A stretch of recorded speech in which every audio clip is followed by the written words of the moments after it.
Merci d'accueillir notre invité, notre invité, Manon. Bonjour, ça va ou quoi? C'est un accueil pas sérieux, ça te va? Très pas sérieux. C'est très pas sérieux. Manon Azem, donc pour ceux qui ne te connaissent pas, comédienne, à l'affiche comédienne et plein d'autres choses. Ouais, enfin plein d'autres trucs. Quoi, je suis humaine et comédienne, ouais. C'est déjà pas mal. On commence cette émission par un peu de philosophie, on aime beaucoup. À l'affiche de Mercato, une mini-série comme ils disent, 8 épisodes. Ils appellent ça une mini-série, tu savais? C'est une mini-série. Ouais, 8 épisodes, finalement, c'est pas suffisant pour avoir le label série. Ah ouais, ok. Non, je sais pas, j'ai vu le mini-série. Ok, bah vas-y, viens, on part sur mini-série. Bon, mini-série. Ça arrive le 14 mars sur TF1. Est-ce que tu veux nous pitcher cette série, du coup, parce qu'on l'a pas vu? Comment je déteste ces pitchs. C'est l'histoire. En fait, c'est une série de flics, donc c'est une série vraiment policière, sauf qu'elle est un peu décalée, c'est-à-dire que en fait, l'enquête, elle passe un peu derrière. Donc, il y a avant tout de la comédie et de l'action. Donc, en fait, c'est Arnaud Ducret qui va jouer un mec qui s'appelle Thomas Chevalier, qui est un espèce de bureaucrate, flic derrière un bureau, qui va faire une connerie et il va être puni, il va être envoyé dans ma brigade à Marseille. Où là, c'est l'inverse. On est l'inverse des bureaucrates, on fait ce qu'on veut, on dit ce qu'on veut, on respecte qui on veut. Et moi, j'ai évidemment le seum, je m'appelle Nora Kader. Et j'ai évidemment le seum parce qu'en fait, il veut prendre ma place de chef alors que j'ai beaucoup plus de compétences que lui pour être chef. Voilà. Ok. Alors vous n'êtes pas que tous les deux, il y a Pef aussi, Pef, bien sûr. Des Robins des Bois pour ceux qui ont connu cette époque, les vieux. Koffs aussi, rappeur marseillais pour le coup. Du coup, tu fais l'accent dedans ou l'accent de quoi? L'accent marseillais. Alors j'ai évidemment posé la question quand j'ai été prise. Premier truc, j'étais là genre, les gars, je joue une marseillaise, je suis obligé d'avoir l'accent. Et en fait, très vite, les producteurs m'ont dit, écoute, si t'assures pas en accent, s'il y a un moment donné tu le perds, tu perds toute crédibilité. Ah, c'est casse-gueule. Hein. Donc j'ai dit, on fait pas, parce que vraiment j'ai des accents de merde. Je sais pas gérer ça, donc je vais pas me lancer. Moi, je me souviens de Benoît Magimel dans la série Marseille, d'ailleurs. C'était catastrophique.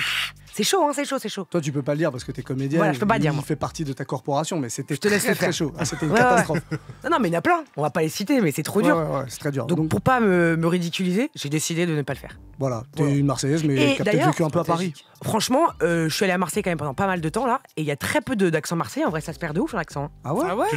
Les vieux qui boivent du pastis, très cliché ce que je dis, mais c'est un peu vrai. Dans les bars, ok, eux ils l'ont, mais tous les jeunes, pas de ouf quoi. Ah, sérieux? Ok. Beaucoup de Parisiens maintenant à Marseille. Hein. Beaucoup de bobos. Hein. Ah, ça envahit. Ça envahit. Ça déteint, Elle touche quelque chose. Les Marseillais qui nous écoutent, puisque je sais que vous êtes très nombreux à nous écouter du côté de Marseille, dites-nous si vous confirmez tout ça. Vous pouvez envoyer un petit message. Si l'accent se perd. Ceux qui nous écoutent, bordel, ce qu'ils ont l'accent. Hein. Eh il y en a certains, mais d'autres non. Faisons un sondage. 06 11 11 59 98, ça c'est le WhatsApp. J'aime bien les sondages. Est-ce qu'à Marseille, il y a de plus en plus de Parisiens? Est-ce qu'il y a les envahisseurs? Est-ce que les envahisseurs arrivent? Dites-nous tout. Est-ce que tu peux... on va revenir avant de parler de la série sur ton parcours, parce que toi, tu as démarré très jeune. Ouais. Les gens qui te voient à la télé ou dans les séries le savent pas forcément, mais alors tu fais du doublage et c'est par là que tu as commencé, je crois. Exactement, ouais. Je dis tout jeune, mais c'était quoi? T'avais 10, 11 ans? J'avais 5 ans quand j'ai commencé 5 le doublage. ans? Ouais. Ça arrivait comment alors? En fait, ma maman, elle était comédienne et elle faisait du doublage. Et en gros, j'avais pas de nounou. Bref, ma daronne, elle est en studio et donc j'attends. À l'époque, c'était à The Big Brothers. Ça existe encore, The Big Brothers? Ça existe encore de ouf. Sauf qu'à l'époque, il y avait un énorme bar au milieu et donc moi, je traînais là et tout. Et il y a un directeur de plateau qui vient me voir. Et en fait, c'était l'époque où, c'était les grands-mères qui faisaient les voix d'enfants. Ok. Genre, comment on appelle cette série sur M6 là, machin dans la prairie là? La petite maison dans la prairie. Et je sais pas si vous vous rappelez, mais c'était que des vieilles qui faisaient les voix d'enfants. Ah mais non, horrible. Je savais pas du tout. Ah bon les gars? Ok, vous ferez gaffe. On n'est pas dans le doublage. Et non, mais vous verrez, c'est vraiment des voix genre très criardes. Ça se dit comme ça. Okay. Et du coup, il y a un nouveau truc qui est passé, une nouvelle brand, et ils se sont dit, il faut prendre des vraies voix d'enfants. Faut faire travailler les enfants. Voilà. Ok. Thénardier. Et du coup, le mec est venu me voir. Je suis rentrée en studio sans que ma mère le sache. J'ai été prise. Sauf que je savais pas lire à l'époque. Comment ça, sans que ta mère ma le daronne, sache? elle bossait, donc en fait, elle a pas capté que j'avais passé un casting. Ok. Et j'ai été prise, et du coup, j'ai appris le texte par cœur. J'ai fait le film. À 5 ans? Ouais. Et genre, on me tapait sur l'épaule quand je devais commencer à dire mon texte et m'arrêter. Et voilà, et après, c'est devenu un peu mon hobby, comme on dit. Ok. Mais tu faisais ça régulièrement, donc ouais, je faisais toute ça ton régulièrement. enfance? Ouais, toute mon enfance, ouais. Après, je travaillais, j'étais à l'école, hein, j'avais les deux. Mais c'est vrai qu'il y en a, ils faisaient du judo, moi je faisais du doublage, quoi. Okay. Trop bien. Ouais, trop stylé. Donc t'es venue à la comédie par ça, et t'as pas été comédienne en premier? Exactement. Ok. Exactement. Et j'ai commencé à tourner quand j'avais 15 ans. dans une série qui s'appelait Trop la classe sur Disney Channel. Moi, c'est comme ça que je t'ai connue. Ah ouais? Et alors, est-ce que tu saurais faire la voix d'Hermione? Parce que moi, j'ai regardé. Parce que moi, j'ai regardé que Harry Potter en français, qu'on se le dise. Bah ouais, non, mais c'est moi qui fais tourner tout l'affaire du doublage. Jamais je regarderai en anglais. Jamais. Oui, tu devrais parce que c'est vachement mieux. Je me doute. T'annonces ça comme si c'était normal, mais effectivement, il y a eu ce moment dans ta carrière de doubleuse où t'as doublé Emma Watson. Yes. Le casting Harry Potter, c'est pareil, ça tombe pareil un peu par hasard ou il y a un vrai casting? Non, il y a un vrai casting, il y a un vrai dos, c'est un gros truc et tout. Et à l'époque, j'avais une voix très fluette, très légère. Okay. Donc du coup, pareil là. Ouais, bien sûr. Ça passe. Et du coup, ouais, j'ai le casting et tout. Je passe le casting. Je crois que je suis pas prise direct. Et ils me revoient une deuxième fois parce qu'ils sont pas sûrs et tout. Et je crois que le troisième tour, j'ai été prise.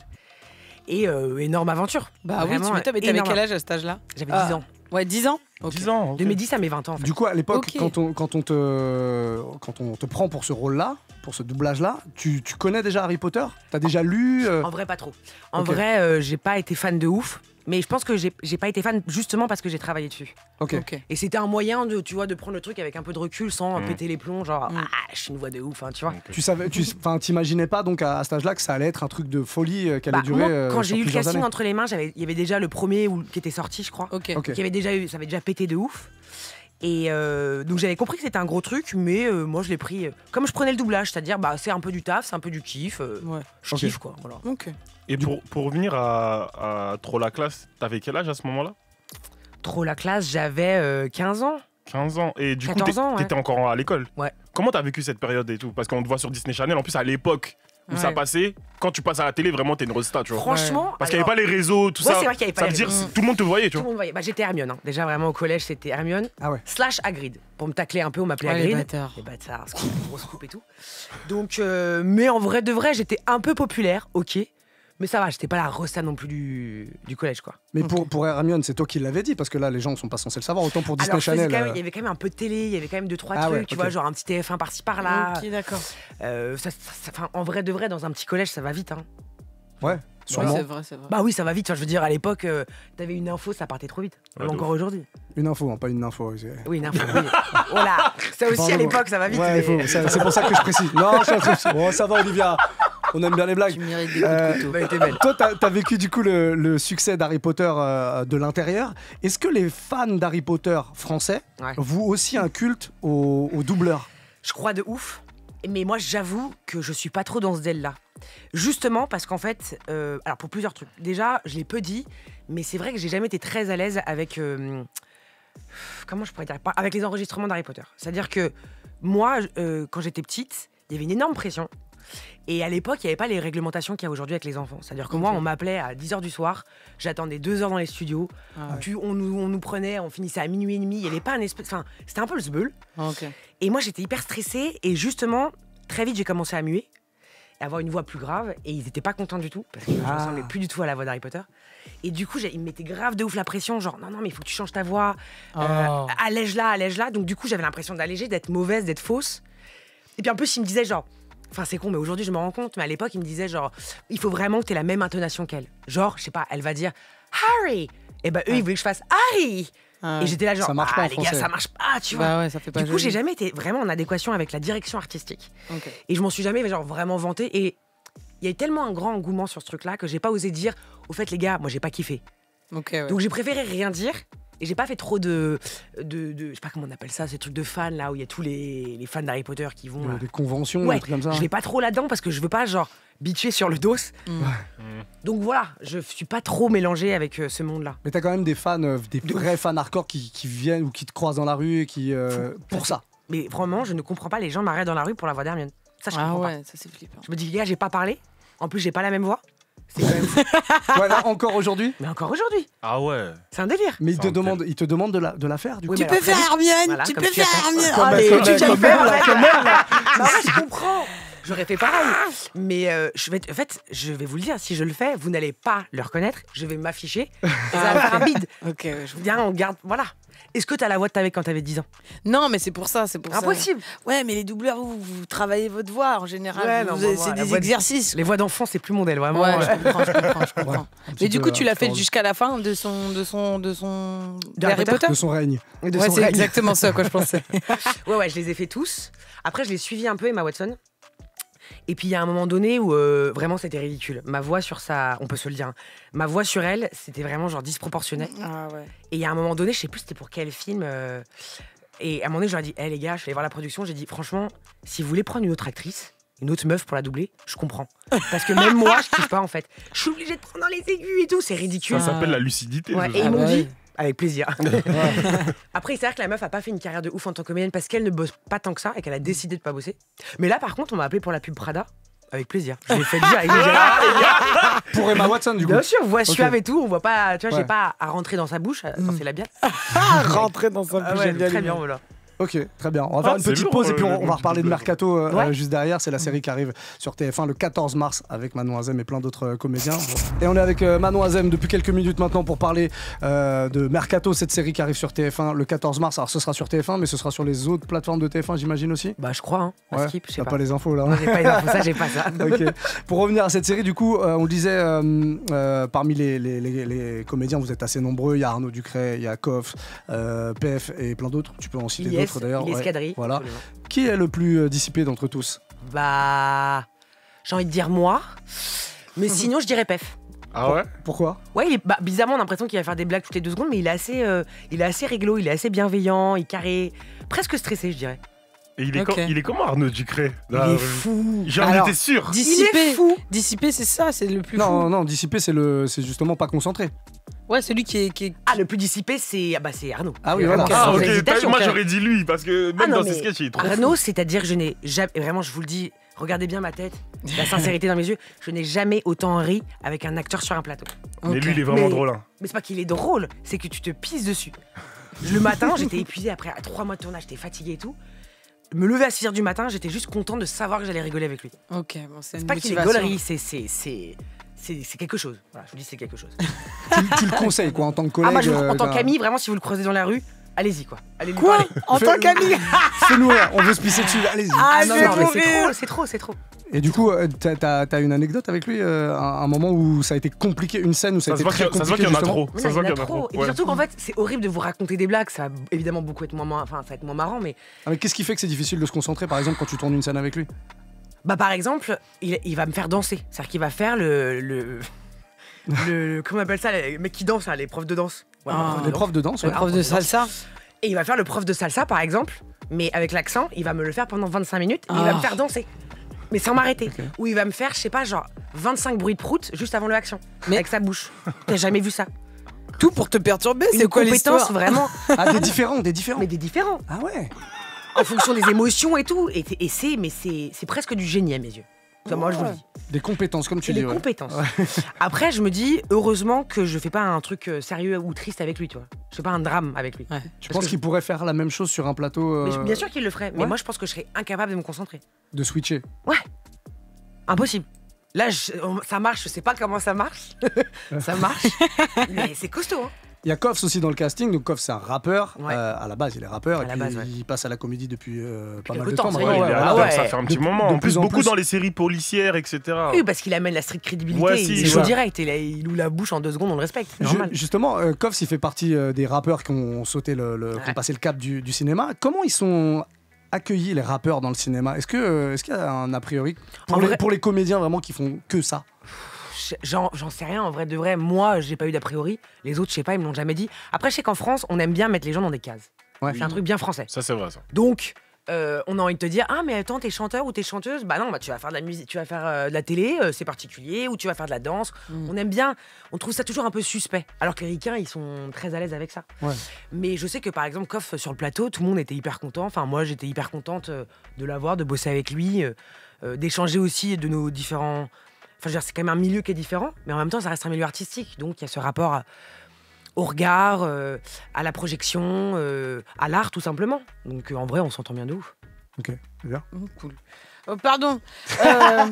Qu'est-ce que t'as fait de plus fou pour plonger dans un personnage? sais, comme les. Est-ce que t'as fait comme les acteurs américains, genre ils perdent grave du poids pour être dedans? Ah si, alors si, par contre. Si, par contre, avant chaque tournage, je dois perdre du poids. Ça, c'est vrai? C'est toujours. Ah, bah toujours. C'est parce que c'est moi. C'est-à-dire que, en gros, faut que je rentre dans le jean. Ok. Voilà, donc je me mets une petite pression pour que ça rentre, pour que ça se ferme. Après, le tournage se fait, je me détends tout simplement. Et puis après, je regrossis. Et après, je kiffe ma life après le tournage. Et après, je suis reprise sur un autre truc. Donc, il faut que je reperde des kilos. Ok, d'accord. Donc pourquoi il n'y a pas de rôle où tu peux être tranquille? Ou dodu. Bah là, sur le dernier truc, je suis un peu. J'ai pas dit dodu, t'as vu? C'est moi qui le dis. C'est moi, j'ai le droit de le dire, moi. Si, par exemple, quand je fais une daronne, je me dis, bon, bah là, elle a 2 enfants, ça passe. Je peux me dire que. Okay. Mais je me fais moi-même ce petit jugement interne. Mais là, quand t'es la keuf. Mais là, je me dis, il faut que je sois gainé quand même. Enfin, tu vois. Il y a un moment donné où je cours de tous les côtés. Si je suis grasse. Enfin, après, je pourrais être un peu grassouillette et courir de tous les côtés. Ouais. C'est pas. C'est mieux si t'es tonique. Mais c'est mieux. Voilà, il faut tonique. Même pour moi, en fait. J'aime bien me dire. Non, c'est bien. En fait, c'est comme un espèce de sentiment de préparation. Genre, j'ai un nouveau rôle, j'ai besoin de suer, j'ai besoin de me faire un peu mal. Voilà. Mais là, tu travailles dans la police, du coup, dans la série. Ouais. Est-ce que vous avez une préparation avec des policiers pour pas être comment tenir une arme, comment tirer, comment... La base, bien sûr. Ouais, ça, vous faites comment? Bah là, moi, j'ai bossé avec un cascadeur qui m'a appris un peu les bases pour être flic et pour pas être ridicule à l'écran. Donc, en gros, il m'a appris à comment tenir un gun, comment charger, comment se déplacer avec un pistolet, comment mettre des menottes, comment faire une clé de bras. Plein de trucs qui font que si tout d'un coup, le réal, je sais pas, il décide de changer la séquence, bah moi je puisse être autonome. Enfin, je peux être autonome et faire, tu vois, lui proposer genre tout ce que je sais faire, quoi. Ok. Et est-ce qu'il y a des trucs que t'as appris qui peuvent te servir dans la vraie vie? Bah écoute, j'en sais rien, peut-être une clé de bras, ça pourrait me servir. Sûrement. Que mettre des menottes, écoute, je sais pas. Comme on l'a fait avec le moine Shaolin, peut-être qu'on ferait une petite démo avec Baron. On a reçu un moine Shaolin il y a pas longtemps. Toujours les démos, c'est sur moi. C'est sur Baron. Bah bien sûr. Vous avez reçu qui? Un moine Shaolin. Très stylé. On a reçu le seul moine Shaolin occidental. Ouais. C'est-à-dire il y en a un seul en Occident. Et il est français. Et il est français. Il s'appelle Michael Renaud, il habite à Troyes dans l'Aube. Génial. Et il s'habille comment? Il s'habille comme un... comme un moine Shaolin. Ouais. Ouah, en orange? Ouais. Très il a le stylé. crâne rasé et il est champion de BMX aussi à côté. Très drôle. Il était champion de BMX. Ça va. Voilà. Et il a fume la chicha le week-end. Très stylé. Franchement. Je sais pas. Mais en tout cas, il a fait une sacrée. Ouais, il me faisait des prises et tout, il me montrait des trucs là. Au sol, t'étais. Il a pris mon pouce, il m'a mis au sol, juste en prenant mon pouce. Une poignée de main. Incroyable. Une poignée de main. C'est incroyable. Ouais. Voilà. Donc bon, on va pas faire la clé de bras là comme ça. Surtout que je n'ai pas de bras. Non, j'ai les menottes. Pas de menottes. Ah, il faut forcément les menottes pour faire la clé de bras. Non, mais c'est la suite du mouvement. Pour terminer, oui, Voilà, jusqu'au ça, bout. Ah, de ouf. Elle voulait aller jusqu'au bout. Ça, c'était l'os qui sortait. C'est quoi le plus dur dans le fait d'interpréter un rôle pour toi? Le plus dur, je dirais, je crois que c'est la fin du tournage. C'est quand ça s'arrête en fait. La fin de la colo. Ouais, la fin de la colo. Ouais, ouais. Tu pleures? Bah, ça dépend après les gens avec qui t'étais.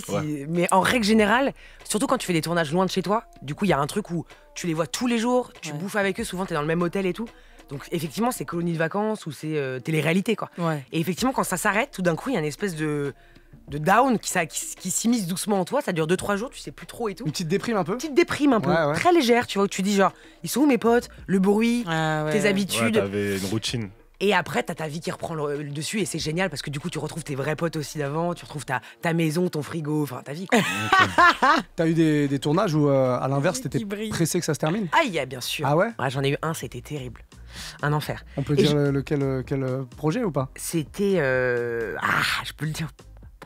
Là, on n'est pas en direct, hein, donc c'est enregistré, on coupera après si jamais ça renomme. Ça s'appelle Les Ombres Rouges. Voilà, on est bien en direct. Ah non Mais je me suis dit, elle va pas se faire avoir quand même.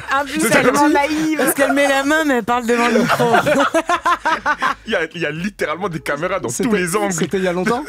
C'était il y a longtemps? Un peu. Non, c'était il y a quelques années. Mais c'est vrai que je savais que ça allait pas être bien. Donc j'avais dit non une première fois. Ah. Putain, je suis con, je balance. Bref. Non, tranquille. Oh, ça va, écoute, on fait toutes les erreurs. Et donc, je savais que c'était pas ouf. Enfin, je l'ai senti, donc j'ai dit non une première fois. Et ils sont revenus à la charge quelques mois après. Et c'est vrai que c'était mieux écrit, donc j'étais là, ouais, c'est vrai que c'est mieux écrit et tout, c'est cool. Et en fait, ça s'est mal passé. Et je me suis dit, j'aurais dû écouter mon if. Je savais que ça allait pas être bien. C'est pour ça que je pense qu'il faut toujours s'écouter. Surtout sur ces métiers-là. Enfin, et pas que d'ailleurs. Hein. Sur tous les métiers. Ou dans la vie, ou avec les gens. Il faut écouter son instinct. Il faut toujours s'écouter. Ouais. Mais c'était nul. Vraiment nul. Et ça, c'est un tournage de combien de temps, ça, par exemple? C'était 2 mois. Ah, 2 mois. Et qu'est-ce qui était horrible? Bah, tout quoi, vraiment.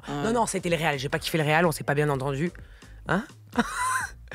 J'ai pas kiffé le réal, il m'a pas kiffé, je crois, et c'était pas bien, quoi. Du coup, j'étais pas en confiance. Et ça, c'est terrible.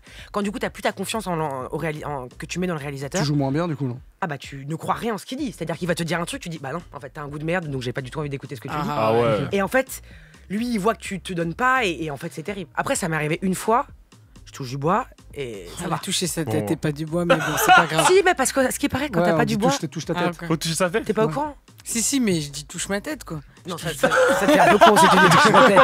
C'est vraiment bizarre si tu dis ça. C'est mignon, mais. Ouais. Touche tes cheveux. En plus de vouloir qu'elle fasse Hermione, tu Bah, quoi. Mais non, mais je comprends, tout le monde. Bah oui, c'est ce qu'on comprend. Moi, Mais là, je savais pas, je te connais depuis trop la classe, je l'ignorais. J'ignorais. Je suis tombée des nues. On va parler du doublage très rapidement. Est-ce que ça te fait flipper l'arrivée de l'intelligence artificielle dans le doublage? Moi, j'ai vu des trucs très très flippants. Tu vois, je me dis qu'au bout d'un moment, les artistes, enfin les acteurs américains par exemple, bah il y aura peut-être un moment où on va utiliser leur vraie voix pour les faire parler en français, en allemand, bref. Je crois vraiment, moi je sais pas. Moi je pense que ça peut arriver. On arrive à utiliser la voix de Macron pour, tu vois. Et c'est quand même bien fait. Hein. Oui, sauf qu'il y a un rapport à l'émotion dans le jeu. C'est-à-dire que Macron, il y a quelque chose de... Il y a une intonation qui est souvent la même. C'est vrai. Varier des émotions de tristesse, de tendresse, d'humour et tout, c'est quand même... Après, s'ils y arrivent, ils y arrivent. Hein. Et dans la chanson, par exemple, on trouve là, par exemple, sur Internet, on peut trouver des morceaux de Drake qui n'a jamais enregistré lui. Je te jure. Ah, mais c'est archi bien fait. C'est bluffant. Hein. Mais quand est-ce qu'ils vont stopper ce délire en fait? Jamais. Réglementer la chose. Je crois pas que ça va arriver. C'est pour ça que je te demande si ça te fait peur. Mais visiblement, tu n'y as pas réfléchi. Donc, moi, ça me fait pas très peur. Ok. Ouais. Enfin, je sais pas, je calcule. Ouais, non. Après, la chose n'a pas à être tellement réglementée que ça parce que les gens qui font des morceaux, genre par exemple, il y a un morceau de Drake The Weeknd qui était sorti, c'est pas du tout eux qui l'ont enregistré, mais la personne qui a fait le morceau avec l'aide de l'intelligence artificielle a pas pu mettre le morceau sur les plateformes. Ouais, mais il existe. Je veux dire, mais le morceau existe quand même. Ouais, mais il a pas pu parce qu'il y a des réglementations derrière. réglementations, c'est ça les seules réglementations, mais sinon ils peuvent le faire. Bien sûr. Oui, c'est parce que Drake n'autorise pas. Mais si demain, par exemple, Brad Pitt autorise le fait que ce soit sa voix en français. Là, par contre. Bah, bien sûr. Et qu'ils prennent un peu plus d'argent. Bah, je comprends, il fait ce qu'il veut, en vrai, sa gueule. Et puis en plus, quelque part, t'entends vraiment sa voix. Bah, moi, en vrai, je trouve ça plus logique. Ouais. En vrai. Ce qui me ferait chier, c'est si on prend ma tête pour faire des trucs chelous, genre film porno, tout ça. Ah, ça par Là, contre, par contre, ça serait très violent. Il y a des gens qui pensent à faire des applications comme ça. Moi, je sais que quand j'étais jeune, j'avais vu, ils avaient fait un montage dégueulasse de moi avec une meuf nue, mais avec un pistolet, genre flic, mais nu avec ma tête. Bon, alors vraiment, on voit que c'est pas WAM. Ouais. Merci, mais je veux dire, ça peut aller avec l'intelligence artificielle, ça peut aller beaucoup plus loin. loin. Parce que c'était mal fait. Parce que c'était mal fait, mais maintenant, ça peut être très bien fait et en vidéo en plus. on a l'exemple. Abominable. Maintenant, je vais avoir peur, merci beaucoup. Bah, écoute, de rien. C'est une belle petite angoisse. On fait de la prévention. Pourquoi t'es du genre angoissé dans la vie? Pas du tout. Ah bon, d'accord. Enfin, parce que t'as dit une nouvelle petite angoisse. Parce que plus je vieillis, plus j'en ai. Ah. Je trouve qu'en vieillissant, je deviens un peu plus rigide. C'est quoi ta nouvelle angoisse là? Bah, les avions, vraiment. Louper l'avion, le train. C'est pas vrai? Attends, le louper ou être dedans? Être en retard. Ah, ok. Ah, bah c'est normal ça, moi aussi. Bah non, mais moi ça me prend. Mais comme je prends quand même pas mal l'avion, ça me fait chier en fait. Ah ouais? Ouais. Oh, je pars toujours plus tôt. Ah, tu pensais que j'avais des angoisses de ouf, genre? Non, ouais, quand tu m'as dit l'avion, c'est peur de s'écraser, tu vois, pour moi. Ah non! Peur de le rater, ça va. Ouais, mais non, mais ça, c'est tout le monde, ça. Tu sais, ma daronne, quand elle prend l'avion, si elle doit prendre l'avion à 15h, elle va aller à 9h. C'est ce que je te dis, c'est un truc de daron. Donc je ouais, non, mais si, c'est bah non, mais c'est un truc de quelqu'un qui a payé ou pas. Non, quelqu'un a payé, mais c'est juste que. C'est bizarre. Bah non, mais j'ai un avion à prendre, quoi. Je vais pas niquer ma vie en le ratant. Il en est hors de question. Non, mais toi, t'es comme ça depuis toujours. Mais oui. moi, tu vois. Moi, depuis que je suis née, j'arrive 7 heures avant. Comme ça, je me fais des potes dans l'aéroport, on rigole, on s'achète une ou deux collations, je vois pas le problème. Toi, combien d'avions t'as raté? Beaucoup. Bah voilà. Quelle vie horrible. Pour moi, c'est intolérable de louper un avion. Je vais t'expliquer pourquoi. Intolérable. J'ai pas ce truc du stress de il faut y aller, on va le louper, machin. J'ai pas c'est pas féminin ce truc un peu là. Si, je crois, parce que même moi, je suis très en dilettante. Non, mais toi, c'est surtout. Non, moi j'ai des potes, mais j'ai des potes mecs qui sont comme ça. Ouais, très. Oui, t'as raison, c'est très con ce que moi, j'ai vraiment pas ce truc. Et je vais t'expliquer pourquoi. J'ai l'impression que si j'arrive 2 heures avant à l'aéroport, je me fais carotte. Oui, bien sûr. Par contre, moi, c'est le cas. Ah, c'est vrai? C'est-à-dire que je vais y aller, j'ai peur, je me dis, je préfère perdre du temps, mais quand je perds du temps, je suis là, putain, je perds du temps quand même. Ah ouais? Ah non, moi je suis détendue, tu sais. Je me dis, vas-y, j'ai 4 heures devant moi, c'est détente. Là, il y a un bouchon, il y a un truc, il y a quoi que ce soit qui se passe. Je suis détente. T'es en accord avec toi-même. Non, mais c'est la bonne attitude. Parce qu'au moins, t'es paré à tout, quoi. Oh, une fois, à cause de Pépito, mon géniteur, c'est son père, j'ai failli arriver. Très drôle. Et la mère, elle s'appelle Pépita? Non, je l'appelle Mamitas. Très mignon. Pas mal, hein. Et du coup, j'ai failli louper mon train et je te jure, j'ai cru que j'allais le tuer. J'ai dit voilà, à cause de toi, putain, mais 3 semaines de colo, foutu en l'air. Non, mais ça, je l'ai même pas raté, tu vois. Mais les angoisses que ça entraîne, c'est pas juste en fait. Il faut pas s'infliger ça. Ah oui, non, faut pas. Non, mais après ça, en angoisse, j'ai quoi d'autre? Non, c'est bien, tranquille. Moi, je suis pas très angoissé. Oui, ça va. Bon, je crois qu'on terminera là-dessus. Mercato. Ouais. Le 14 mars. Ouais, regardez les gars, franchement c'est super. Avec Manon Azem qui était avec nous et tous les autres comédiens, Arnaud Ducret, Koffs, Ilyes, Kadri.